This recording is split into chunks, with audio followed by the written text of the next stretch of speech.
সমস্যা ছিল, পরে হচ্ছে পায়ে হচ্ছে মানে ঘাটা হয়ে পরে চিকিৎসা করতে পারি না, টাকা পয়সা ছিল না আমাদের কাছে।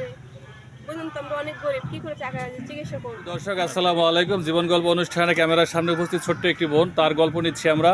আপনারা গল্পটি দেখবেন, সম্পূর্ণ দেখবেন, না দেখে কেউ ফোন করবেন না, বিরক্ত করবেন না।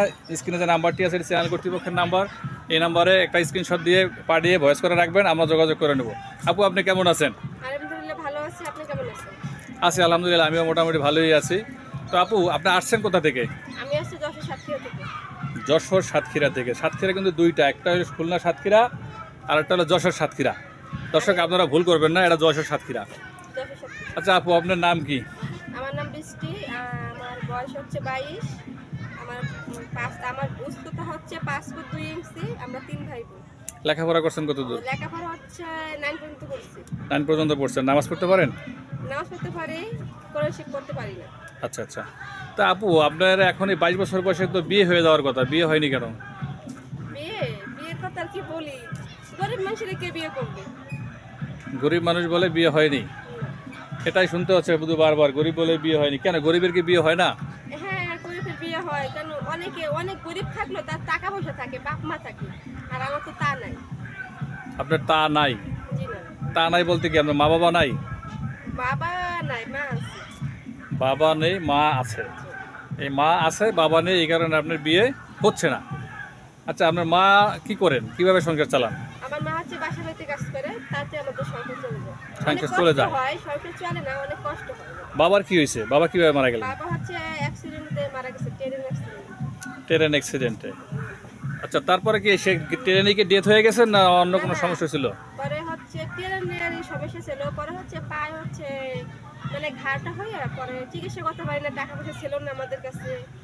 বুঝুন তো, আমরা অনেক গরিব, কি করে টাকা চিকিৎসা করবো। আচ্ছা আচ্ছা। চিকিৎসা করতে গেলে অনেক টাকা পয়সার দরকার, অনেক টাকা পয়সার দরকার, সেটাও সত্য। হ্যাঁ, তো টাকা পয়সা আমাদের ছিল না। আচ্ছা আচ্ছা। 10 টাকার ওষুধ কিনে খাবো, সেই ক্ষমতাটা আমাকে ছিল না। তো এখন যদি ক্যামেরার সামনে এসেই পড়েছেন, ক্যামেরার সামনে কি বলতে চান? ক্যামেরার সামনে এটাই বলতে চাই, আমার মতন যে ছেলে মেয়েরা বাপ মার এমন কষ্ট যেন তারা যেন না দেয়। আপনি কষ্ট দিবেন না বলে এসেছেন, তখন কি চান, আমার ক্যামেরার সামনে কি চান? আপনার কাছে কি চাই? আমি আপনার কাছে চাচ্ছি এইটাই, আমাকে একটা ভালো ছেলে দেবেন। আমি ছেলে চাচ্ছি আপনার কাছে, ভালো আমি বিয়ে করবো। বিয়ে করবেন, সে ছেলের বয়স কেমন হতে হবে, গায়ের রং কেমন হতে হবে? কালো হলেও সমস্যা নাই, ছেলের বয়স 40 থেকে 45 হলেও চলবে, অসুবিধা নেই। এত বেশি বয়সের ছেলেরা তো বিবাহিত থাকবে, থাকলো আমার কোনো সমস্যা নাই। আপনি একটা অবিবাহিত মেয়ে বিবাহিত ছেলে বিয়ে করবেন। আমার মনে ইচ্ছা, আমি একটা বিয়ে তো একটা লোককে বিয়ে করবো। এটা কোনো ইচ্ছা হলো? মানে এর জন্যই করতে চাচ্ছি, আমি মানে বয়স্ক লোক বিয়ে করবো আমার ফ্যামিলির জন্য। ফ্যামিলির জন্য, ফ্যামিলি দেখবে এই কারণে। জি।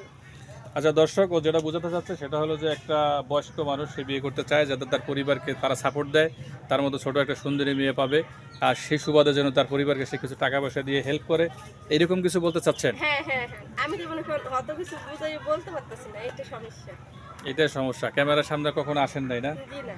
এই জন্যই সমস্যা। ভয় লাগতেছে কথা বলতে? হ্যাঁ, ভয় লাগতেছে। দর্শক, সব মানুষের একরকম না, সব মানুষ আসলে ক্যামেরার সামনে কথা বলতেও পারে না। ওর ক্ষেত্রে সেরকমটাই হয়েছে।